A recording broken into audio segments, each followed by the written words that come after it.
ಅನ್ನಪೂರ್ಣೇಶ್ವರಿ ಪಟೇಲ್. ನಾನು 3ನೇ ತರಗತಿಯಲ್ಲಿ ಓದುತ್ತಿದ್ದೇನೆ.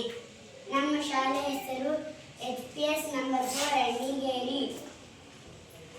ನಾನು ಸಂವಿಧಾನ ಪೀಠಿಕೆಯನ್ನು ಓದುತ್ತಿದ್ದೇನೆ. ಭಾರತದ ಸಂವಿಧಾನ ಪ್ರಸ್ತಾವನೆ.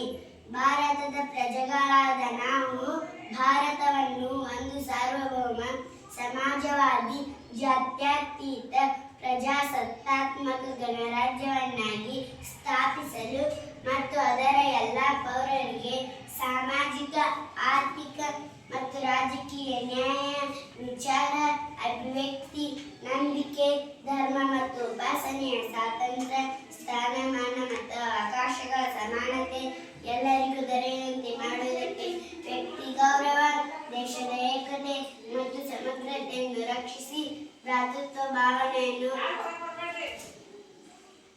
ಎಲ್ಲರಲ್ಲೂ ವೃದ್ಧಿಗೊಳಿಸುವುದಕ್ಕಾಗಿ ದೃಢ ಸಂಕಲ್ಪ ಮಾಡಿ ನಮ್ಮ ಸಂವಿಧಾನ ರಚನಾ ಸಭೆಯಲ್ಲಿ ನವೆಂಬರ್ 26, 1949 ಈ ಸಂವಿಧಾನವನ್ನು ಅಂಗೀಕರಿಸಿ ಕಾನೂನು ರೂಪದಲ್ಲಿ ಆತ್ಮಾರ್ಪಿತ ಮಾಡಿಕೊಂಡಿದ್ದೇವೆ.